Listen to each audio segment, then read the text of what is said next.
Welcome to 91 Reasons, a pop culture fueled rocket into the far reaches of nerd culture. Featuring your hosts, Jeff, Rachel, Luna, Austin, and Josie. It's Tucker time. Hello and welcome to yet another Homestuck episode. They just keep happening and they'll never stop wheeling in. A Homestuck episode of 91 Reasons. Episode 26, for those of you keeping count. 26. You could conceivably start with episode 1, play it continuously, and you would be into the next day. Yep. 24 plus hours of you going on and on and on about Homestuck. Who knew there was this much to talk about? Are you as surprised as anybody? Not really. I mean, there's a lot of content. 6 years of content. I mean, we're counting all of the comics content. We're counting all of the music team's content. All of the community content, which gets into animations, fan songs, animations, you know. You got Paradox Space, sort of a side canon thing. What else you got? Hive Swap, you know. I mean, the game was announced 2012. But you guys also follow Hussey's personal life. We were just talking about that in the car today. Like, that's your obsession. Like, where he goes to, you know, like the fast food restaurants that he goes to. Taco Bell, Subway. All right. Welcome to 91 Reasons. I am the voice. I am Jeff Tucker. I am your normal host. But every week, once a week, we sit down with our resident Homestuck experts who are Austin, Luna, and they guide us. They are spirit guides through the ethereal world of Homestuck. And you guys all know this because you've tuned in. We have hundreds of listeners around the world listening to you guys pontificate about Homestuck. We have pledgers. This episode is sponsored by Patreon pledger Vriska. Vriska, the character from the comic itself, has been mind controlling, supporting the show. Yes, they have taken their control of you, and they're taking control of the narrative of 91 Reasons. Well, I got a funny letter because, you know, the last few episodes I've talked about Act 2 and how it is the perfect antidote if you can't sleep. Aww. You put it on and you just yawn. I mean, no offense. Most of us agree. You guys like it. Even you admit it's slow moving. Yeah. So Vriska wrote me and said, "Look, go ahead and start Act 3, but if it bores you, then by all means stop watching." Because I think they can hear it in my voice that I'm really giving this the best shot. So we just watched about nearly a half an hour of Act 3. 25 minutes. That's a normal TV show time. Yeah, and basically I learned that Jade Harley lives on an island, and she has a atrium full of flowers that grow out of the table, and she can teleport herself. She has a t-shirt that changes images. She's obsessed with squiddles. She's very into combining food to make food. And most disturbingly, she has a weird fixation on furries. Not the bad kind. Those won't ruin the comic till Act 5. Okay, well, yeah, we don't cast judgment here. Whatever you're into is fine with us. If you're a furry and you're listening, that's fine. You know, but, you know, like some people like tapioca, I don't like tapioca. So, you know, it's just one of those things that if you don't like, if I like it and you don't like it and I like it and you, whatever, don't matter. Have you been liking Act 3 better so far, what you've seen? Well, yes and no, because you guys go, well, it's going to get better, and yet it still opens with her opening her captcha log and talk. Yeah. And Austin's so funny. He turns to me and he goes, "Did you catch that the captcha log's full of Milton Bradley games?" And I'm like, "Oh no, duh, dude." Like Monopoly and Jenga and Battleship. In the 20 minutes you watched, a new character was introduced, and there were 5 flashes. Oh yeah, no, the show itself is more dynamic, but they're not telling any more of the story. That's the problem. Even the guy says, "Let's find a way to move this plot forward." You know. But you gotta. They show the biggest one was when she's playing her guitar, and they show that she's living on the island. Yeah, she's living on the island with the monkey the frog statue. The frog statue that the meteor hit when it came out of the suburb-shaped portal back in the dinosaur age. Yes. And now in the future, WV is landing his can-shaped spacecraft, landing in the island. But now it's a crater because it's been a few hundred years. Right. Wayward vagabond. Do you think Jade's the best kid? No, the best kid is obviously Dave Strider. Yeah. He has like weapons, and he's into puppetry, which is very cool. And he's into music and dropping sick beats. But Jade plays bass, and she has weapons. At least he's a markswoman, has guns. She's the character that the girls identify with. There's nothing wrong with that. But for all you adolescent males, Dave Strider represents the cool guy. I mean, he wears the shades. He's got... I mean, listen, I don't know about you guys, but in my generation, we always had a friend who you went to his house and he's like, hey, man, I got some shuriken throwing stars and a katana. And it was my friend Eric Hardy. And Eric Hardy always had real ninja weapons. And I go, Eric, where do you even go to get these? Black market. You went to the black market? Yeah, where's that? Yeah, it's downtown. Yeah. And like one time, like, you know what a katana, not a katana, but a sai. It's like a silver thing, looks like a tuning fork, and you can battle with them. They're not sharp, but they're like blunt that you battle with. He convinced me once time to take it to school. It's a lucky idea. Like, you kids today would get arrested.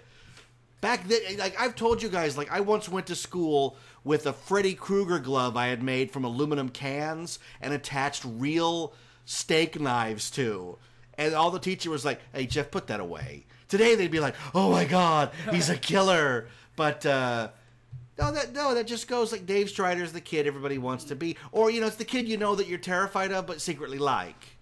You don't have that, Austin. You don't have a lot of friends. It's not a bad thing. What do you call the kids at your school? What? Uncultured swine. Yes. Toy Story reference. You scream it at them. Well, yeah. They go, what are those horns? And you scream, uncultured swine. Yeah. Yeah. So I'm not talking at a school, so to speak. Right. Okay, but ignoring the obscure webcomic itself, these kids don't know anything about pop culture. I said... You know about the kids you go to school with? Yeah. No, they're into rap, hip-hop, Kanye West. We were trying... They watch the Kardashians. Well, we were trying to find a music for a dance project once, and they said, how about the Walk You song? And I'm like, oh, Queen, there's much better songs by them we could use. And they said, Queen, who's C? Yeah. And I just like, oh my God, you guys know nothing. Listen, you'll never go broke overestimating the intelligence or underestimating the intelligence of the average teenage kid. The kids who listen to our show who are into Homestuck arguably are the most intelligent ones at school and therefore the most alienated, the most dying to get out of school. This is their escape. So I get all that. For me, it was Dungeons and Dragons. You guys have Homestuck. There's not much difference there. Yeah. Each one is looking for an escape. The problem is that your friends are all bathing in the sewer of current culture, Miley Cyrus and Justin Bieber and garbage. And the sad part is I feel bad for you guys because you guys as a generation, the millennials, should rise up and demand better role models because the ones you got suck. And you're also stuck in a sad situation where the people who do terrible things are so easily forgiven and welcomed back. Chris Brown beats up Rihanna and he still performs on award shows. In my generation, he would have been shunned and never invited back. What was that movie we just saw a trailer for that you were just repulsed by? It was like about a serial killer or something. Which one? It was about a gangster film. You were just shocked by it. Because, like, the trailer was showing him being all cool, beating people to a pulp. Oh, yeah, you're talking about the new Johnny Depp movie. Yeah. Yeah, and listen, I enjoy those movies. I have seen Goodfellas a million times, Casino, Godfather 1, 2, and not 3. But, I love those movies. But the thing I remarked to you was that we as a society... And I can only really speak for American culture because obviously cultures around the world are different and we have listeners around the world. So when I'm talking, I'm predominantly speaking about American culture. We are obsessed with rewarding people who are criminals. And I don't get that because if you live your life and you go to work every day and you work hard and you provide for your family, they're never going to make a movie about you. But if you get up and beat somebody with a gun and then shoot 3 people, rob a bank, and then fly off a bridge and blow yourself up, there will be a movie the following week starring Neil Patrick Harris as you. Thank you. That's a Simpsons reference. But, like, we are obsessed with criminals. It's a very bizarre thing. We admire them. I mean, you've been to Vegas. We've seen the Bonnie and Clyde car. They have a car encased in plexiglass that its big claim to fame is 2 criminals who went on a crime spree were gunned down in it. And they put it on display. They put it on display where we really now we have museums where you can go see actual accomplishments that people have done. Of course there is. But as far as wallowing in pop culture, that's what we admire. What's the most striking thing to come out of Batman the last 10 years? The Joker. The Joker, yeah. Who's a criminal. Of all criminals. And when he does steal all the money, what does he do to it? He sets it on fire. So he's not even a good criminal. He goes, do I look like a guy with a plan? You're like, yeah, you've got the most complicated plan I've ever seen. You've got 2 boats, one full of criminals, one full of good guys, and they got bombs. I'm a normal person. I couldn't come up with this, and the Joker did. But I'm just saying that in the Batman movies, Batman is boring. Yeah. We love the villains. And in real life, we love the villains. And I don't know how we're ever going to break that cycle. I mean, if you've ever had crimes visited upon you, and God willing, you don't. But if you ever had that, you'd think differently. Like, my father was shot in a robbery. He was killed. Your grandfather, you were robbed of him because he himself was robbed. And in the grand scheme of things, they're never going to exalt a guy who got up every morning, dragged himself out of bed and worked hard, because it's boring. We rather dream about the people and thug culture who run around blazing guns and steal from people who don't have money to steal. The movie The Wolf of Wall Street was all about that. Oh. It was a 3-hour gross fest exalting a guy who robbed everybody and got away with it. And Leonardo DiCaprio chewed the scenery playing this guy. Everybody thought he deserved an Oscar for playing one of the most reprehensible, grotesque men in the history of mankind, who robbed normal, hardworking people of their life savings. But you go see the movie, and the guys who go to see it are like, man, I want to be like him. No, you don't. Nobody wants to be like that. But there are people who do. I see your point. There's my point. But I think if there's one thing I have to nag at for the new culture, it's the music. Why is music so bad nowadays? What's interesting, I just saw a report that said they studied all the songs out of the 80s, and the songs today actually have a more varied musical scaling than the songs in the 80s. I.e., all the songs in the 80s sound the same. Well, that's fine, because what they sounded like, I like. Yeah. But I grew up with those, so I have a different view. But no, I don't understand why the music today has to be so dirty and so gross, and you have to really seek out to find music that makes you feel good, that's uplifting, that's not about somebody for 3 minutes telling you how great they are. I found that. I have found a album on Bandcamp that is so good. I can't stop listening to it. All right. So, I always used to listen to Homestuck music, you know? I loved Homestuck music, and then I discovered the Homestuck album Mobius Trip and Hadron Collider, which I've talked about a lot on this podcast. So I listened to those songs for death, and they got boring, right? And then I found Bowman's other album. Now, Bowman sang most of the songs. He worked with, who's the other person who worked in Mobius Trip? Tavwa Muya? I don't know her name. It's his girlfriend. Yeah. Bowman did his own album of music called Ithaca. This is so good. Please give this a listen. The whole album's like a little over 30 to 40 minutes. Like, it's really short. Oh my god, it's so good. And it sounds just like his Homestuck music. Like, it's got the same feel to it. And it's like, it's weird to discover music that was made modern that's so good, you know? I recommend the Dude 3445's music album. It's no. great. His Car Cat song is amazing. No, don't. No. Listen, okay. I'm telling you, if you ever listen to Mobius Trip, listen to that first, obviously. His #1 album, The Baby Is You.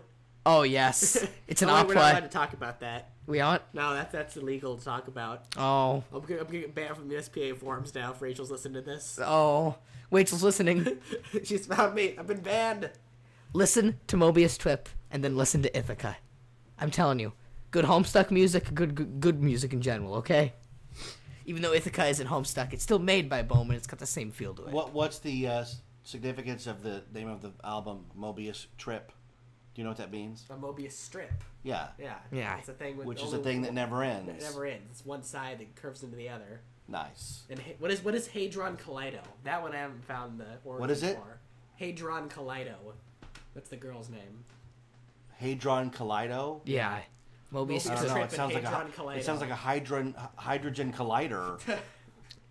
I wouldn't worry. Each of us is wearing an unlicensed nuclear accelerator on its back. Next time you'll think twice before you slime somebody with a positron collider. That's some nerd stuff right there. So we should say that Luna graduated high school this week. Let's hear it for her. Come on.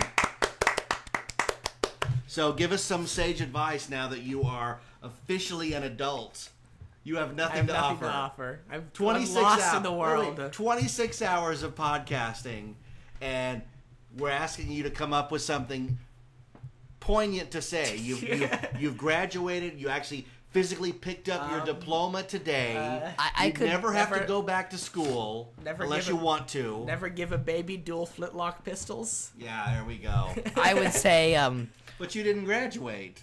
You still have to go to school tomorrow. No, wait. I have some advice here. My graduation advice. Please. All right. Please give it to us. I am first off. I'd like to thank the Academy. Oh my God. Always keep 7 computers on yourself at all times, like a sensible person. I'd like to thank Andrew Hussey. For what? Everything? Everything in general? Nothing? No, just humanimals. Just humanimals. Just humanimals. And then I'd like to give the advice of be true to yourself and pursue the passions that you like and do something for a living that you enjoy doing. And read all of Andrew Hussey's Humanimals on the Wayback Machine. Actually, don't. Don't ever look it up. Don't do it. Do it. That's it, huh? Yep. Now you have to go back to school tomorrow. Yes. What did I tell you should do? Finish your last final. First off, you should wear that shirt that they told you not to wear. Oh my God, yes. I see what my car cat saw tomorrow. Finish your last final. And when you're finished, push your chair back loudly, stand up, and go, I'm out of here, suckers. And then just walk out the gate because we're moving and you're not going back to that school. Well, my last final is even better than that. See, I'm taking my last final in the morning. There's still 3 hours left in the day. We're going to be watching all of Avatar. That's a colossal waste of everybody's time and the taxpayers' money. But what are you supposed to learn watching Avatar other than to shun Sam Worthington? To save the planet and all about ecosystems and environmental protection. Jake English. Yeah, that sounds great. Yeah, Jake English. You haven't got It's to... super important. Act 6 it's super important to watch Avatar before watching Homestuck Act 6. Yeah. Yeah. No, I won't be doing that. I saw I think I saw You've seen it. I've seen it 3 times, so I As long think as I know you the gist. can recognize the characters and know the metaphor Hussey's trying to make. Now, if you had to watch a James Cameron movie, which one are you going to pick? Terminator, Aliens, Terminator 2, or True Lies? Or Aliens. Titanic or Avatar? Ooh. Probably Aliens. Aliens? I think Aliens is the only good one on the list. No. Terminator and Terminator 2 are fantastic. And True Lies is one of the best movies of the 90s. You've never even seen it, though. No. Yeah, but it's the 90s, you're saying, yeah. Like, what You can't movies come out? dismiss a whole decade because you don't like a few things. Okay, I'm saying it right Even now. a broken clock is right twice a day. I think everyone who walked out of the movie theater who saw the Mario Bros. Movie said the 90s is doomed. That's it. You walk out going... It began on a low note and just went downhill. Yeah, you just walk out and you go, cinema's dead. But then Jurassic Park. Yeah, Toy Story. Jurassic Park, Toy Story, Pulp Fiction, Forrest Gump, Shawshank Redemption, Waterworld, Yes. Fight Club, The Game. Waterworld is more important than Avatar for Act 6. You also have to know Waterworld. Phantom Menace, The Matrix, Fight Club, Austin Powers, The Spy Who Shagged Me. These are all 90s movies. Of course, you also have to have Johnny Mnemonic. I can't get back. Tank Girl. You should watch Tank Girl. Lori Petty plays a girl in the apocalyptic wasteland who is battling a man whose head gets cut off and replaced by a holographic image of the same head. And she teams up with a race of giant kangaroos led by a fully make-upped Ice-T. Without the money from Tank Girl, the creator of Tank Girl would have never went on to create the greatness that is the Gorillas. Yeah. Oh, yeah. Well, listen, I'm not begrudging the guy for doing a cult comic, because the comic's great, but the movie is just schlock. But hey, I wish someone had made one of my scripts into schlock in the 90s, and I got that check. I'm not begrudging that at all. How can this guy get out a Tankle movie but can't make a 5-minute gorilla sword? What the heck? Okay. He had a fallout with his friend. They're getting back together. In all seriousness, we got Con Air and Hook in the 90s, so yeah, we pretty much think 90s for the creation of Homestuck. I mean, Earthbound, Con Air, Earthbound Hook. was late 80s. Was it? Really? Because in Japan. Oh yeah. Can you crow like Pan? Go. What? Can you crow like Pan? He does in the movie. No. No. You do Bangarang. Bang-a-wang, you know? That's it, huh? That's weak. That was weak. That was so weak. That was one of the worst Bangarangs I've ever heard. I can't. No, the worst Bangarang you ever heard is the Skrillex song. Yeah, I think you're right about that. You lost me at Skrillex. He wrote a song called Bangarang, and it's just Rufio's voice remixed. That's great. What's he doing in Wreck-It Ralph? Wreck-It Ralph. I mean, if you Wreck-It Skrillex, Wrecking the movie. What game is he from? What? What arcade game is he from? Oh, he's the electronic dance music guy. You know, he's gonna be in there. Well, you know what? The ironic thing would have been to put Deadmau5 in there, but that would have been way too cerebral for Disney to put the guy wearing the fake Mickey Mouse head in the movie. All right, this show is spiraling out of control. Was there any? There's all these listeners around the world going 20 minutes in, and they haven't done anything Homestuck new. Yeah. What's new on the Homestuck front? Well, go ahead. Just like every other episode comes out, bam, Hive Swap news, just like that. The day after the show, there's always Hive Swap news. I'm really thinking we should just start doing more of these shows so we can get more Hive Swap news out of it. Oh, yeah. So this week, they showed off the new troll. It's the second best at memes heiress to the throne, but now she has a name. What is it? I don't remember. The way too complicated. Remember. It's a complicated. It's your job to remember. Homestuck name. They are. It sounds like Tetris. Yeah, it's called Tetris. Tetris Pizza is what it's called. Yeah, we're calling her Tetris Pizza. It was something her like name that. Is Tetris Triza. It's Triza. Okay, I'm gonna Trizza. Triza. With over 100 trolls in this game, I'm never going to remember all their names. No. Ever. I mean, it took me over a year reading the comic to remember his last name is Zahak. Yeah. I gave up on their last names, and then I got to the Alpha Trolls, and I was like, dang, I gotta learn their last names. It was like, oh, well, that's Zahak's ancestor over there. And I was like, was that Tavros? No, that was Eridan. I don't remember. It was the fish girl, right? The fish girl? The fish girl. It's so sad that Fefri was so little in the actual comic. By Act 6, he was still the fish girl to you. Yeah. That is... Oh, you mean Mina? Oh, let's see. Fefri gets like 20 panels, something really I'm gonna say 30 to 40, something really small. Mina's gotten triple now. But anyways, second best at memes was shown. She's got to go up against the lol shrimp creator Kritia. Yeah. Who's first best at memes? Who, according to Rachel on the forums today, is not a spoof of the Homestuck Reddit. Really? Because Rachel said that because it makes perfect sense to make a game that's designed to get new readers and then base an entire main character off a small sub-fandom of an old comic. Wow. An old comic? Uh-huh. Homestuck. You're supposed to read Homestuck after. But it's not even done yet. You're supposed to read Problem Sleuth after Homestuck. It's not even done yet. It's supposed to be by the time Hive Swap comes out. Which is next week. Hussey is... He can't watch this thing anymore, but we're jumping around, skipping conversations. And, Jeff, I know you want there to be more story than, filler character development, right? What? Yes. Yes, because all we've seen so far is set up. It's funny you say that, because while I'm watching Act 3, and we're watching 20+ minutes of a character setup, I'm used to, I write a different way. I'm used to writing get to the point as quick as possible, or the reader will lose interest, or you just need to get to it. That's like how do you describe, like in Raiders of the Lost Ark, when you meet Marion, what is she doing when you meet her? She's having a drinking contest. It shows you she owns a bar, she's a badass, she could drink someone under the table, and she's not anyone to be messed with. All in one little, boom, that's it. Homestuck's not about that. No, definitely not. Making fun of text-based adventures. Every time you meet a character, you got to go through the whole process again because it's a joke. I know, and it's funny because I thought it was Rose the whole time. You're like, no, this is a new character, this dude. is Jade. So, what do I know? But what would have to happen for you to count it as plot happening? And then if these big the flashes in today's thing weren't enough. No. Showed everyone fighting. But I've already seen that.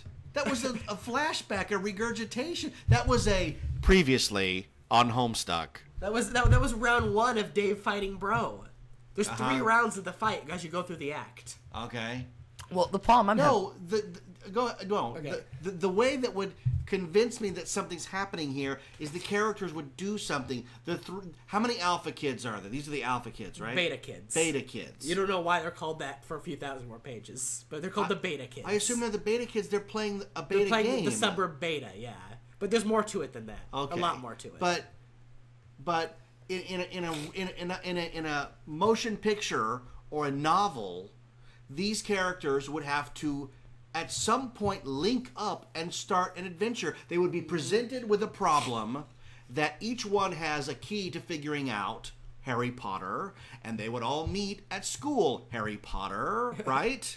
Well, when we're presented with the problem is that there's a guy who's come back from the dead and he's trying to get the Sorcerer's Stone, right? And at the very end, we realize that not a single person, Harry, Ron, or Hermione, could get the Sorcerer's Stone alone. They need all 3 to figure out all the puzzles to get through. You know, Ron has to play chess. Harry has to do Quidditch. What does Hermione do? Does she play the notes to put Fluffy to sleep? She picks the potion in the book, but it's not in the movie. Okay. There's a riddle you have to solve, so you don't drink poison. That's so you right. drink the one that can go through the fire. It's like same with the Goonies. When they get to the organ, if they hadn't brought Andy to play the piano, they would have all died. So I keep waiting for these kids to get together and go find One-Eyed Willie's gold. I'll lay this out for you. When they enter the game, they are given a mission for them to solve. John is entered, and his mission is to ascend the gates and do something you'll see later. So now the other 3 kids all need to work together to enter the game. The only way you can enter the game is if you have a friend connect to you and place the correct items down so you can spawn in and join the game. So right now, they're all trying to work together to get all 4 of them in. As the comic progresses, they'll get in their game. Each of their levels, they all spawn in their own level. Each level will have its main goal, and they'll have to solve that throughout the comic, where that's still pretty much ongoing today. You'll find that they start breaking the patterns you're explaining. But the overallness is they all do have unique abilities they have to use to defeat the end-game puzzles, which are mostly actual special abilities you won't see for a few thousand pages. You haven't met all the characters. It does follow the basic, this character does this character does this, they get together and solve it. There's 20 plus of those characters, and you've only met 4, plus WV. Yeah, so, I don't understand why it's so needlessly complicated. That's the thing. That's the Homestuck thing. And that's because, you understand, I'm simply not used to this format. I don't understand this format. No one is. That's what Hussey's relying on. He said Homestuck was nothing but a small test to see if this format would work. Yeah. So they can make bigger projects. And I'm not saying it's neither good nor bad, because it obviously must be working on some level, because you go to a con and there's 40 kids outside dressed as Homestuck. So it's reaching its audience and affecting them, obviously, in the correct manner that it's supposed to. So I get that. I'm just saying, because I'm an older person, I don't understand this interface and this thing. But that's not saying that it's bad, because when I wrote my novels, people told me, again, it had to have chapters, it had to do this. Mm-hmm. And I threw all that out the window and I wrote my own novel, my own format. And the people who have read it and have gotten it have thoroughly enjoyed it. I've had people tell me it's the best series they've ever read. And to me, that's amazing. Because we're talking about, I live in a world full of Harry Potter and Lemony Snicket and Dork Diaries and what's the male version of that? Diary of a Wimpy Kid, and Lord of the Rings, and seminal works that have lasted generations. So for somebody to give me that praise, it humbles me, because it says that my experiment, like Hussey's, worked. It clicked, because I'm telling a story that's part diary, part dossier collected by somebody you've never met. Like the weird narrator in Lemony Snicket, you know, I watched over the Baudelaire children. Like, who is this guy? We never really know. So, yes, taking a risk is good. The problem that I have is I'm not accustomed to this many characters, so I'm having a little issue with it. But you know what? I had that same issue with The Hobbit. Remember the commercials with The Hobbit? They're like, please welcome Oing, Boing, Gloing, Heron, and I'm like, you lost me at Boing, okay? I enjoy the Lord of the Rings universe, but at some point, they're just faceless hobbit and dwarves to me, except for the main characters who then go on an adventure. This would be equal to each one of those dwarves getting 5 chapters of packing to go to Bilbo's house. You understand what I'm saying? Well, as a reader, I would never stomach that. I would tune out. But Hussey knows how to do it. Anyone who's written like a professional breakdown of Homestuck and the story arcs of Homestuck says that Hussey is the best they've ever seen write. So 30, 20, 40, I think it's 50 plus characters, and each one is completely unique, and you can completely tell them apart and remember their names. It's all very, very simple. They're all really well developed. But Austin has just said in the game that's all out the window, because both of you said there's going to be so many I'll never be able to figure out. Over 100. 12 trolls was hard enough. They just said there's going to be 100. Yeah. That gets a little troublesome. Well, yeah, because if you like one, you'll like 30. But Hiveswap only has 5 playable characters. The other ones will just show up and leave immediately. You want to stick them for so long. You say that. Well, but you're going to play it and become... I know each of you will become obsessed with some ridiculous background character who appears for 3 seconds in the story. Like, Austin has spent his entire childhood obsessed with Bounty Hunter Bosk, who's in the movie 4 seconds. Right? Yeah. Who's your favorite Harry Potter character? Which one? You. I don't know. Luna Lovegood. Yeah. She's hardly in it, but she makes an impression. So... you both have a knack for zeroing in on the auxiliary and the fringe. Nothing wrong with that, but maybe that's saying something about the type of person who enjoys Homestuck, and you're saying that we all band together because we're all the people who look past the hero to the sidekick or the person that they meet and go, I want to know their story. It's hard to do that in Homestuck because Hussey rotates around characters, so no one is on the screen for 4 seconds. Yeah, but that's never stopped a fandom before. Yeah. They just find somebody to write 600 pages about the guy who serves them up beer one time. Like, you guys, how long did you obsess over the trolls at the subway station in that one piece of art? Oh, yeah. One piece of art. You can't deny this. This is in your blood. But in the Homestuck comic, there is no one like that. It's so... I could think of some characters. Here's a few I can think of. The guy who owns the house that Ryan finds some good sleep-ins in. No, you're going way too obscure. Calmasis, Zazerpan, Friglish, the other complacencies who are all named in Wizardy Herbert. If you read Wizardy Herbert, he gives the names of all 12 complacencies. Bone. I love Bone. No, you're not looking... Yif. I love just as much as Bone. No, I think you're missing some stuff. You're not getting the point of this. I could think of some Homestuck characters that don't nearly... The Windswept Questionant? No, I could immediately think I'd like to thank you for proving my point. I could immediately think of Homestuck characters that... or sort of obscure and fringe characters that people like and obsess over. Why are you trying to like Bubbles von Salamancer? He's a pretty main character, especially soon to be. The characters I say may be considered major, but when you think of them, please compare them to Vriska Socket, John Eggbot, and Roxy Lalonde and Trezzy Pywerp, who at this point have gotten more screen time than anybody else in the comic. Okay. To the point where it even makes like Sullux look fringe. Sullux characters, alternate timelines not counting. I count the Game Over selves. No, not... People are gonna obsess over those. No. I guarantee we'll see so many fan advances. Real characters. Real characters. Fefwe's friends. Feffery. Eridan is friends. Eridan is not. He's he is. With a full arc. Yes, but after that arc, That's like saying Boba Fett is a background character. Boba Fett is a background character. He is. Listen, you can. I can hand you a pile of novels written on that written guy. by fans who are We're talking actual screen time. Eredin Amplify. He has less than a dozen lines. Shows up, takes Han off, and then falls in the Sarlacc pit. And what do That fans? is the fact that Then he shows up as a kid. people obsessed with him because don't. There are 100 clones of him. If you try to bring the prequels into this, I'm going to throw you off your own show. Is Darth Maul a background character? Yes, he's a background character. And look, Darth Maul and Boba Fett are background characters who the fans obsess over. They write works, they cosplay. Watto has more lines than Darth Maul. Yeah.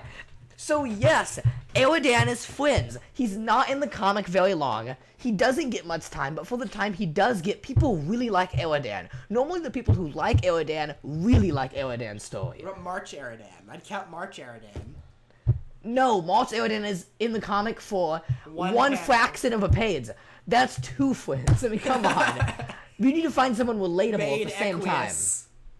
No, that's background character. We're talking about background character you can relate to. The Bicyclops. You're not seeing the point in this at all. Friends characters. Eredin, Guy Fefri. Fieri. No! Guy Fieri. Look, the hilarious part, Austin, is that in the midst of your arguing with him, he's throwing out so many fringe characters that he is obsessed with. He's making your point with his jokes. You may as well do 2 hours on Insane Clown Posse. Posse. They have a solid. They have more pages than Fefri. Oh. These are Gamzee's wall too. But like, Solix is so... Dave sends it to him. Okay, Solix is friends now. Can we agree there? There's 4 of him. He's still a friends Character's still character. fringe when there's 4 of him running around. Yes, because we haven't seen those There's no other Solix. example to point to for that. We don't see Solix at all. I mean, you could even consider... Okay. Bec Noir is on the VODs. Because he got a lot, and he's been forgotten. Now he's been really forgotten. But the amount he got at the start... He was the invincible demon. Yeah. The sovereign slayer. But now we even have, like... Nepeta, who is in a lot of screen time, is friends. 100% friends. Nepeta has her own following, her own fandom even, of people who obsess over Nepeta, and they've created this persona for Nepeta that see exercised on Altonia, and they have all these athletic Nepeta outfits they've designed. Serenity? No. I mean, sort of friends. She has some secret we don't know yet. They're probably just some alternate Calliope. I mean, just look at all the evidence. Yeah. Right, Dad. Serenity, the Firefly. Yeah, that sounds great. I wonder where they got that from. Like, Caliborn's not friends. No, Waxy isn't friends. John isn't friends. Those are main characters. Trezzy, Vriska, not friends. Gamzee, no. Equius? Maybe. No, he's sort of the most important character. Current things say no. Arceus says no. But if you count him as a different character, then yes. But, like, Spade Slick? He's practically Boba Fett if you think about it. Yeah. He's become Boba Fett. He doesn't even have any dialogue. Red Vision doesn't have dialogue. He's a gangster. I mean, come on. And he doesn't show up. He's flying in. It'll take a little over 4 hours. 2 years later. Yep. Here he comes. Watch. He's gonna show up, be all cool, get thrown right into a denizen. There'll be 1,000 fan stories of him escaping. Telling you, Boba Fett right here. Long story short, some Carapacians find him, mistake him for a droid. They put him in the sand colloy. The salamanders find him. Yeah. That is such a good Boba Fett comic, by the way. If nobody's read that, there's this Boba Fett comic where... What is that called? Doom of the Jawas? What is it called? Jawas of Doom. Jawas of Doom. Well, Jawas of Doom. Boba Fett throws himself out the Sarlacc pit, and the Jawas find him and think he's a robot, and they brainwash him. It's great. But... isn't it odd how people really relate to these Homestuck characters who haven't shown up in hundreds and hundreds of pages? Do you think there's a point now where we'll get to new arcs in Homestuck and, like, Trezzy will be friends from now, but people will really look back on this arc and relate to it? Page count for that. What do you mean? We have... It's early June. By mid-July, we reach a point in the comic where Hussey says he's pretty much done drawing panels and is heading into in-game stuff. He said that 4 years ago. Just give it up, But man. this time he's drawn it in advance. He has laid out drawn panels and written text in front of him up to July, and he knows exactly where he's going after that. He's never had that before. Dude, you're giving off a great pumpkin vibe right now. Pumpkin. Well, yeah. It's the great pumpkin, Charlie Brown. Everything you just said is a lie. When Andrew Hussey flies over the pumpkin patch, spreading the final pages of Homestuck down upon his adoring fans. You know, Linus, that's not really true. Yes, it is, Charlie Brown. Will you go wait with me in the pumpkin patch? The what pumpkin patch? No, I won't be doing that. And then you spend all night alone, and you lose out on trick-or-treating. The end. And it's symbolic, you see. You lose out on theorizing for the later part of the comic and hoping for your favorite character was return because you're just convinced it's over. When in reality, you miss out on some of the coolest arcs in Homestuck that go on for thousands of pages. We got 1 page today. That was something. It was 1 page. I don't like that we're jumping around too much. We're getting too much plot and too little character development. Mm-hmm. And I feel like he's really lost it. And with the whole retcon thing, I mean, I'm not attached to any of the characters anymore. Skipping a lot of conversations. I'm not attached to most of the characters anymore, you know? Mm-hmm. Suddenly, Karkat and Kanaya, who I loved Karkat and Kanaya so much. I used to roleplay them on Miss Pop. I used to read all the chats. Average Hussey-style writing. He's introduced so many alternate selves that we just don't care about their well-being anymore. But the whole point is to break out of your well-being, break out of the game and realize your well-being is more important. He's going to try to steer to that as we come to the end. But we as readers feel unconnected to the characters. He's got to pull some twist. Like, eliminate every Doom self possible. So it's just the final cast remaining. He's going to have to pull something. Pull them all. I don't know how he's going to do it.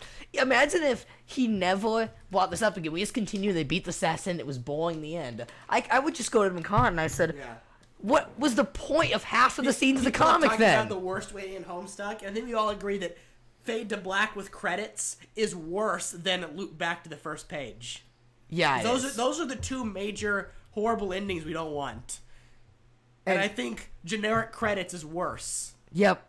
It is. And then I time traveled and retcon back, and the first page happened, and the game never started the end. I mean, there's a way to end this, but fade to black credits isn't. There's a much better way you can end this, and I don't know how you do it, but never-ending story is the only way to end it. Yeah.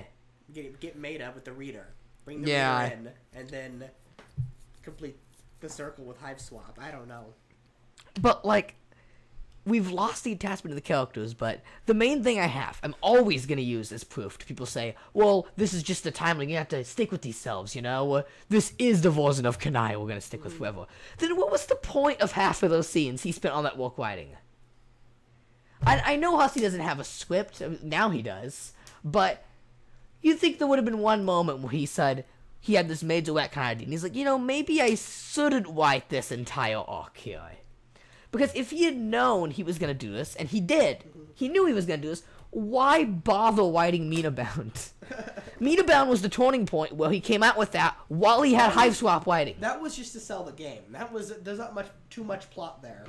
Not too much plot? It was a Tumblr spoof, and it was made to sell the Kickstarter. I just replayed through Mina Bound. It includes some of the most important dialogue in all of Homestuck. Hussey style hid some important stuff in there. But on the face level, it's a Tumblr spoof made to sell the Kickstarter. Okay, play through Mina Bound and skip every chat with Latula, Cronus, Matuna. Skip those chats because I don't have attachment to the Alpha Trolls. I mean, they were created as 2-dimensional parodies. I know the fandom has created. Oh look, Fwynn's characters. The people have latched onto these characters through the little chats we get with them.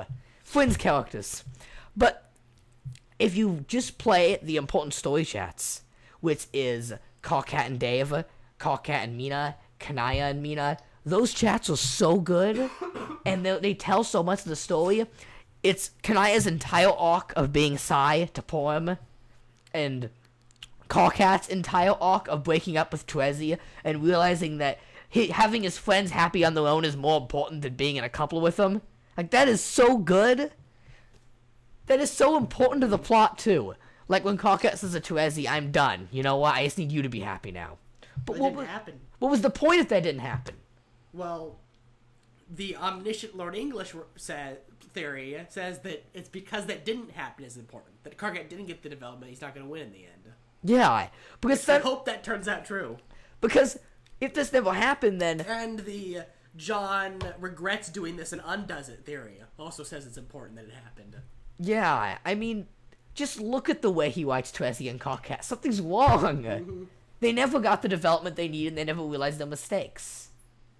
And I really, really hope he incorporates that into the plot, because just to write it as it is now would be terrible. Echidna just said something to them, and we're going to find it out tomorrow. It's going to be something big, because he's going another week break. But he's never ended the week break on something cliffhangery in a while. It's normally been something expected.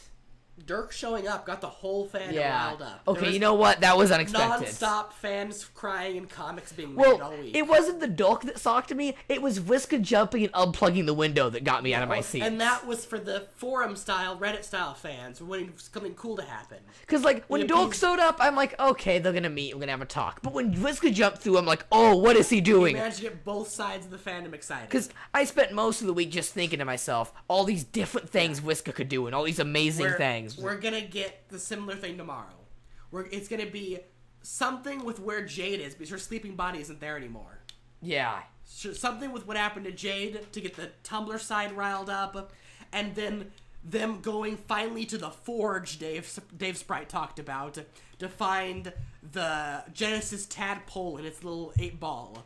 That's gonna get the Reddit and forums fandom riled up. We've been expecting them to go to Echidna and get the frog so long. Since it fell in Cascade, we've been saying at some point it didn't die. It just sunk in. Yeah. At some point, someone's gonna have to go to the heart of the volcano. And they finally did it. Yeah, it's not even a big, oh my god, the theories were true. No, it's like, oh, we finally got to this part. Well, Whisker already said that earlier. The frog was more in a milk encased in the 8-ball. She said that last week. She said that directly. We've been saying that it's been down there for years. It's been 100% confirmed the frog's in there, which is why Echidna has to have something else to say. There's something important. And she did say, but we didn't get to hear it. We didn't get to hear it, to Carcat specifically. Because even Carcat said, we know the frog's in there. Why do I have to go? This is so bad. Yeah. I have to redeem myself with the frog. Big deal. And Whisker's like, no, it's something important. Yeah. And now knowing that Echidna is the ultimate passive denizen, the opposite of Yaldbarath. Yeah. Kanaya had her, Jade had her, and Calliope, because it's a space player thing. Why is Carcat included? And you know what's weird? Here's what's really weird. For the first time, we went down the layer, and it's entirely themed around Carcat? What the heck? Yeah. It's got signless wibbles with its chains everywhere. Chains? Remember? The lava has half of the Signless's handcuffs sunk into it. Sculptures of it. I don't think you looked at that panel at all. Did you? I don't think you paid any attention to the update. That's a snake. That's Echidna rising up out of lava. No. When Jade's running through with Calliope, we get a wivel and then a sculpture of the Signless's chains. The bridge. It's a bridge. It looks like the chains. Pretty sure it's a bridge. It's both. It's texture themed around the Signless. I am not confirming like, building theories around this, because the bridge kind of looks like the Sufferer's chains. Oh, come on, it's so obvious. It's inspired by. You can't tell if that's inspired by the Signless. It's some Signless aesthetic forcing right there. I will say that if Carcat walks over that bridge in tomorrow's update. Knowing Carcat will probably yell about it. Carcat is in... That we actually have Carcat in the lair. Yeah. If it doesn't bring it up, it wasn't on purpose. Because it's too perfect to have Carcat walk across that bridge if Hussey really meant that parallel. So, tomorrow's update is sound, Carcat and Kanaya. Return to core? No, go for some spaghetti at Peaches, and they walk across the bridge. No, we're not doing a Mario. Oh no, Hotel Mario parody. Yeah. Oh no. Carcat and I are gonna walk over the bridge and get the letter saying the tadpole's in another castle, and then it shows Lord English laughing. Where did they put Jade?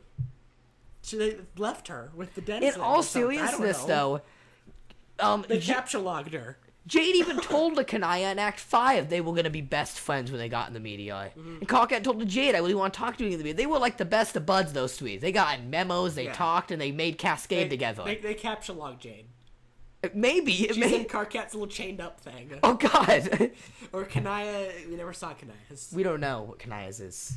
Something sewing related, or light related. Wait, a sewing related? Oh, how would that work? It's just a tote bag, a little drawstring bag. It's just a bag. No, it's my capsulog. Just a bag, Kanaya. I sewed it myself. But Those two would not let go of Jade. Something went on. Something, Echidna took Jade, maybe, or... I mean, even if Echidna said, I'd like you to hand Jade over. Why would Kanaya and Cockhat... I'm thinking of Homestuck. Hi. Like, I'm vaguely remembering a caption log system where you had to put a needle and a thread in the correct... That's, Homestuck. And that was Roses and Homestuck.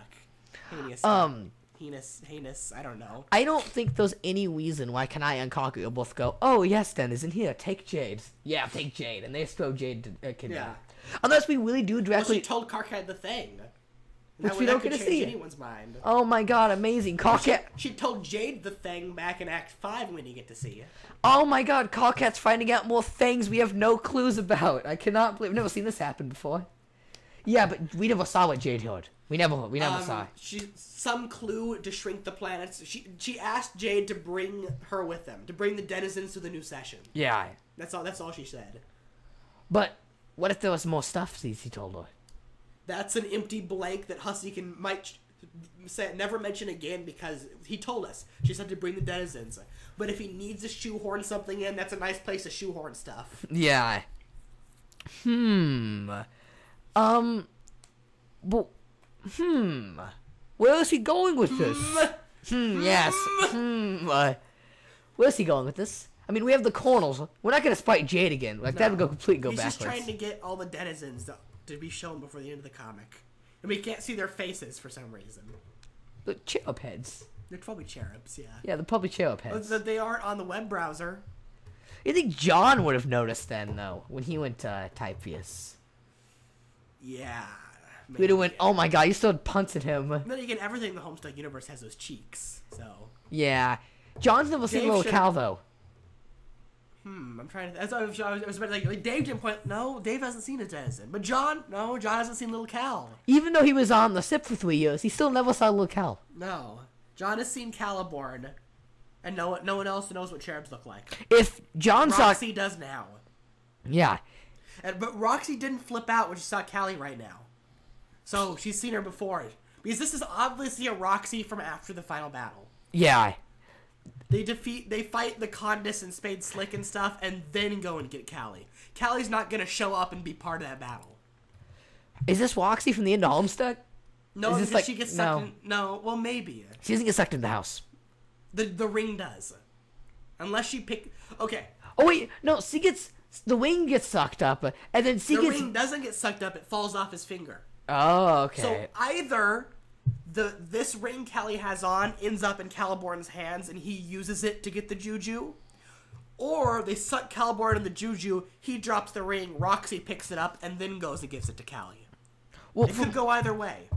She also has to end up in the bubble. From what we've seen, Caliborn KOs Roxy by beating her up to a bloody pulp.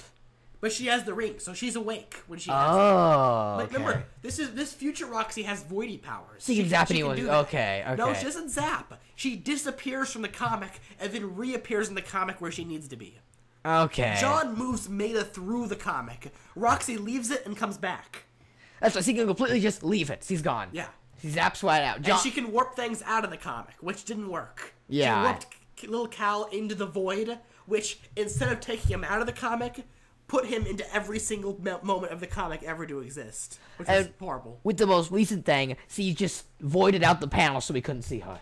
Yeah, that panel doesn't exist. She voided it out. Roxy's been voiding out panels to Callie since Act 6, Act 1. Yeah, but does that mean she has, was that intentional? Does he know? Probably now, With John? I mean, this is a really late Roxy. He's like, let's go, Calliope. She took Calliope's hand and everything, just like John did to her. Yeah. Yes, it's a visual callback, but Roxy's also doing it on purpose. Oh, I theory. Here we go. Roxy just proposed to Calliope. They're gonna get married. They want to have the wedding in peace. He blocked the comic from us, so they can go have the wedding. Yep. There you go. Then Callie turns into a giant snake. Yep. Denizens. Yeah. Denizens are just really turned on cherubs. Maybe. That's an interesting crack theory right there. They're not big enough, though. Yeah. Cherubs are supposed to be the size of a universe when they go snake form. The size of a galaxy. Well.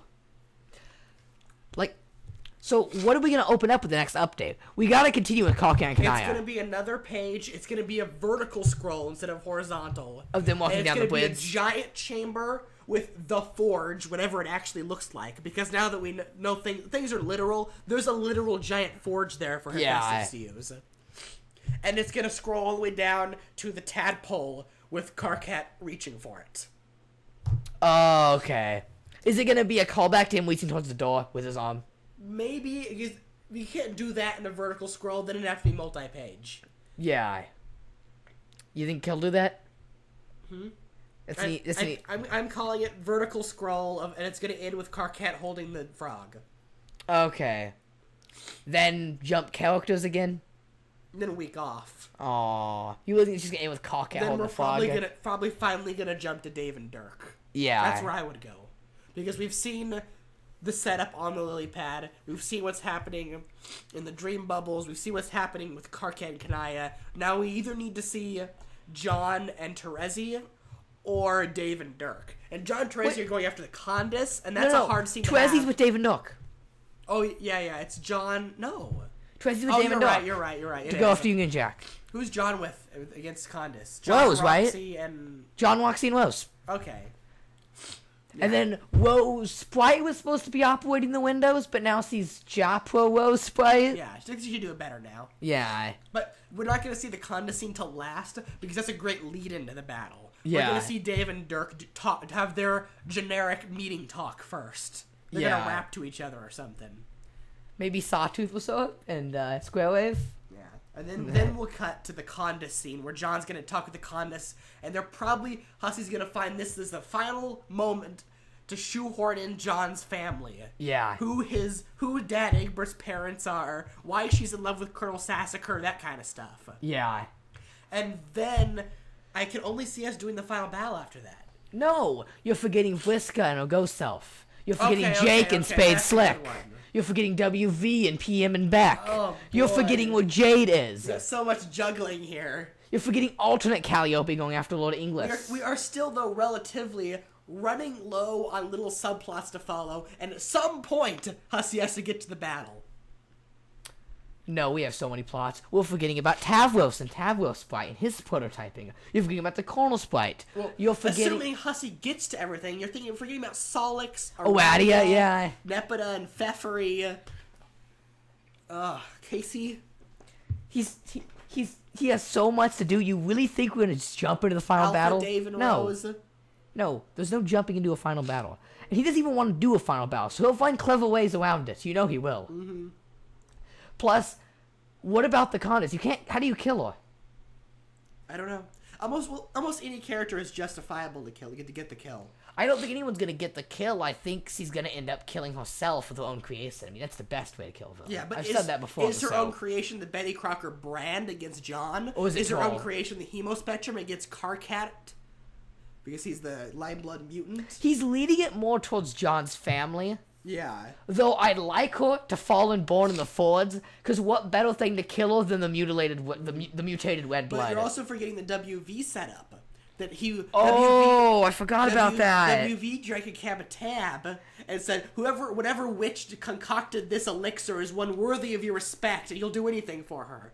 Well, Pfeffery, the witch of... she's not Pfeffery, she's Mina. Well, yeah, but Pfeffery's the witch of life. And the Empress is the one who made Tav, and so Condis probably made Tab. Oh, yeah, okay. And WV has to put on the ring, like John said. WV still got a lot of setup. I have a giant theory post from 2 years ago on it. Where can listeners find this theory post? On my blog. I'll link to it on the Reddit. Okay. But you find a Beware Skimp, but I don't use that. So, really. Do you really think John would just walk up and kill the Condis, though? No, they're just going to talk about his family. John may get the kill through some allergy she has we're going to find out about. The peanut thing. But Karkat could get it with a sickle, and that'd be justifiable. WV could kill her, and there's a lot there. Spade Slick is supposed to kill the Black Queen of the Session. He's going to make out with the Condis. The Black Queen... Spade Slick is going to make out with the Condis and get a kiss masses with her. The Black Queen of the Session is not supposed to be killed. She's supposed to be exiled. Yeah. That's also supposed to... Remember, she's the Black Queen now. But, They have to team up with Spade. Remember, whatever John, Rose, and Roxy do against the Condis, they're not going to win. Because no matter what happens, it has to be character walking with Spade Slick versus Condis. Because that's how the side quest of Suburb goes. Droog is also still around. Could he walk for the quest? It's got to be you and a version of Jack Noir go up against a version of the Black Queen. Yeah. So someone's going to go with Spade Slick to go fight the Condis. Spade Slick versus the... At some point before the Condis dies, she needs to have a conversation with John, Karkat, and Spade Slick. Yep. Which is a lot to do in a month and a half. Possibly WV on top of this. Possibly WV, but he's the very least, WV is going to put on the ring and kill Kanaya and Terezi. Why those two? Because that's the chalk he ate. Oh. And those two don't fit anywhere in the Caliborn battle. They don't fit anywhere in the Prime battle itself, you know? No, they have no grudges against the Condis, Union Jack, Caliborn, Lord English. They aren't needed either for any of the quests. They also don't have any powers that are needed. Strider's versus Union Jack makes sense. Yeah. Trezi's just shoehorned in. Terezi already did her God tier power a moment. Yeah, the retcon. That was her payoff. Kanaya doesn't, as far as we've seen, never had God tier powers. She doesn't have powers. And there's so many space players, she doesn't even need to frog hunt with Karkat. No. Jade could do it. Her only thing is to talk to the denizen, which she just did. Yep. Well. WV eats green things. So he's gonna kill Terezi and... I say, if he puts on the ring and loses his mind and accidentally kills people like he did before with the Rising Army against Jack in his dream... Terezi and Kanaya. Then it's probably gonna be Terezi and Kanaya. This Terezi can't do anything, really. I mean... We've ended all because he lived the normal life now in the Assassin, but he can't do anything in the final battle. She doesn't know how to use her powers. I wrote all this WV theory back before Game Over, before there was a new timeline. So this was still assuming Dave Rezi was a thing. Oh god! And the ultimate horrible thing for Dave's precious mare to do is to kill Terezi.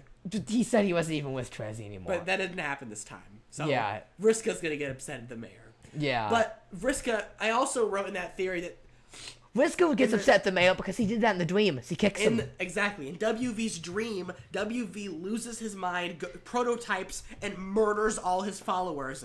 But then Vriska shows up and wakes him back up and frees him. And I was so confused in my theory. How is Vriska going to do that? She's not around. Will Arania do it? I just don't know. This time Vriska's around. And she was in a relationship with Terezi. And she was in a relationship with Terezi. So, Syl, wake up WV with the from the way. WV starts accidentally killing people. Vriska will be the one to calm him down. Because he kills Terezi. But she's in the bubbles. Yeah, she left. But it's more easily done than... I was thinking that was going to happen back when she was dead and not important. Yeah. Now that she's alive and important, it's much more justifiable. Yeah, it could happen. So I need to reread my old theory. I pointed out a lot of little things in there. You have a really good point there. Like, WV kicks the lighter. Yeah. And he breaks John's chuckle voodoo. That's all really important stuff that'll come back on his fight again, because he'll get the Bec Noir kill at least. Oh yeah, that's his kill. And PM will take off the wing. Because Jack Noir's the only black king left in the game. It's not a matter of he's the only Black Queen. He's the Bec Noir that killed everyone. Yeah. That's the one WV hates. But if WV killed Union Jack and that was his finale, that'd be bad. No, because that was also my theory. I said he wouldn't fight Bec Noir. In my old theory, pre-scratch, pre-retcon, I said that he was going to defeat Union Jack. Because he has the yardstick. He has Hussey's yardstick. The big man's yardstick. Which can destroy the crowbar. Yeah. It's the flip side to the crowbar. Yeah, but he's got to get Bec Noir. Bec Noir was the one who ruined his life as a farm boy. Everything went wrong. Crowbars? There's 2 crowbars. Spade Slick has one and Union Jack has one. Yeah, but they're Juju Buecos, so there could be as many of them as there one needs to be. Maybe. We don't know those rules. I mean, how many crowbars were there in the Half-Life games? A lot of them. Every game ball, you just hands another one to you going, yeah, I can't find enough of these, man. Maybe that's the joke going on here. I mean, he's never really made a direct Half-Life reference, but it does have the wet on it, doesn't it? It's the exact color crowbar. It's the exact crowbar. Probably just because he Googled crowbar transparent and got the Half-Life one. But still. It's just an all-red colored crowbar, and the Half-Life one has a red stripe to it, so it's not the same. But it's the same type of crowbar. It had to be solid, I think, because the 7-ball pool is solid. Okay. So it couldn't be a striped crowbar. Do you think he's going anywhere with that? Like any sort of callback or no? No, not directly, I don't think. He made a Portal reference with Woxy for some reason. Although the new Portal references kind of says it might be it. I don't know. I wouldn't put him past him to do it. If he ever does it, it'd be direct, because subtle Valve references just won't work. Because Hussey's never done it before. Yeah. Has Hussey even played Valve games? He's played Terraria for 20 minutes. On Steam, yeah. Look, why do we know this? He's stalking on Steam. His profile has one comment by Rachel saying he's one of the coolest people. He hasn't been online in like 400 days. He has no icon, and his name is just Andrew Hussey in all lowercase letters. Yeah. Like, it's just so... Ryan North has an active account. He's on all the time. Yeah, because he said on his blog he just yells at people playing Steam games to get back to work. Yeah. Toby's game is on Steam. Undertale. Is that out? No. It's still... Hussey was on Twitter just yesterday saying he's now calling it Underlate. Aww. That's mean. Toss. So, after the hiatus, do you think we'll just go into regular updates or big stuff will start happening, or... I don't know. There's no telling at this point. The comic is so... It's been nothing but big stuff lately. He's skipping over all the little stuff. Yeah. I thought we'd get so much set up on the battlefield scenes of Kalki and I slowly walking to the temple. No, you get right to, oh, Callie's alive denizen. 3 days in a row. Like, it's not even like... God, that's a lot to take in. When I was in Denizen, I was putting Cockcat and Kanaya flying down going, so where's this Ford's at? No, it's done. We already talked to the Denizen. This is like a year's worth of updates sooner than I ever would have expected Callie to put that ring on. Yeah. I thought that'd be like next 413 big thing. But he's really... No, he really wants this done by the end of this year. So he's moving it along. At this rate, it won't last till 413 next year. He won't end it on the anniversary. Oh no, he's got so much to wrap up. It's gonna last until 2 more 413s. Like, we just covered all the subplots of Flynn's characters. I mean, they've all got to get a wrap up of some sort. He created Paradox Space to say they're not gonna get a wrap up. This will explain them. That did not go as planned. John's birthday. Just John's birthday. Just look at John's birthday. And that's the final news of the week. Paradox Space in book form. Yes, the final news of the week is new merchandise. Paradox Space is now available as a book. And it's only a best of. It's not best of, it's just one half. They're gonna release the other half later. No Inaugural Death and Mr. 7. No, they're only doing one big one per book. This was the 50-page Teen Summer Romance. So next book will be the 30-page Mr. 7. And it has a forward comic written by Rachel about Spade Slick? By Point Go. Well, really? That's by Point Go. Oh, okay. It's a special print-only comic written by Point Go, and all we know is one image of Spade Slick. It's in black and white, and he's Robo-Slick. Hi. And they said they were going to keep Paradox Space to mostly printed now, not post them online. It's really weird because if they're still trying to be sub-canon, there is not a single given moment where Robo-Slick is unaccounted for. We've seen him on screen every second he's been awake. Well, some people are saying they're going to buy the book, it's to be a goof. It's going to be him, Robo-Slick going into the vault. And it's going to be like, oh no, not this site again. And it cuts to the computer, and it's Paradox Space, the big logo. And then it goes into the rest. Oh, that'd be really cool, actually. Okay. Because in the comic, he opens up to MS Paint Adventures. And it's Cockcat, and it's oh no, not this kid again. It's him opening up to Paradox Space, and he's like, oh, I hate this website. And then you turn the page, and it says Paradox Space Year 1, Book 1. Yeah. And then it's the Teen Summer Romance. Which is the big opening story, then right? It's a young man. They look. I think they'll be doing it out of order. It looks like they want Teen Summer Romance to be the thing everybody reads. Yeah, so you think they put that one first? You have to have the John one first because it has the logo in it. Oh, okay. But they're not gonna do John's birthday at the beginning of the book. That's gonna be somewhere in the middle so they can forget about it. Yeah, they're gonna skip around a little. It's on the front cover, so it's in there. But with no Inaugural Mr. Death and Teen Summer Romance, they're skipping around. Yeah. Then they said they want to keep it to mostly printed stories. Hussey says with the next batch, the Year 2 of Paradox Space, which will begin sometime late this year, probably next 413, knowing him, he's going to only put about half of them on the website, and then when you buy the books, you'll find a little over like half the stories are brand new and they're fun to read in book form. So he just likes them as goofy books by the author. His original plan was to do a comic every day on the website. Yeah, 6 to 7 updates a day. of a Homestuck sequel comic. But at $100 a page, that got too costly for him. Wow, a sequel comic to a comic that is still going on. It's very obvious why nobody read Paradox Space. It's 2 months on top of the comic. I'm wondering how to make any money off this book. There must be 50 contributing artists to it, and it only costs $20. Yeah. They have to sell multiple copies to even give $1 to everyone involved. That Wow. doesn't make much profit to them. And then, the only thing I can think of is that the reason they spent $100 per page is because rights were included, and they get to keep 100% of the book money. They're only paying Corey for the cover. No, Zach for the cover. Yeah. And Poinko for the special book. They probably just bought that too, though, the entire thing. They could have said, here's $100 more dollars, draw as a cover. And then we keep the rights to it. Yeah. And then they only have to sell 5 books, and it's paid for. I mean, that'd be the obvious thing to do. The Teen Time Romance is actually uncensored. Yeah, they printed it sooner than the censors went up. So it's the original Tavros Splur page. Jeff, do you remember adult content when everybody freaked out with the mushroom? Yes. It's the mushroom version. Trigger warning. They thought about putting stickers of the word bubbles like they did on the website, but it was just too costly. Right. Well, I tell you, listening to you guys talk is equal to a kid on the playground running up and going, "Oh, listen, I just started reading this Harry Potter book. It's so good." And you guys go, "Oh yeah, like when Voldemort comes back from the dead after Cedric Diggory and Harry decide to win." You have no idea what we're talking about. And the kid goes, "Voldemort comes back from the dead. He just got a letter saying he was going to school." And you're like, "Oh yeah, kid.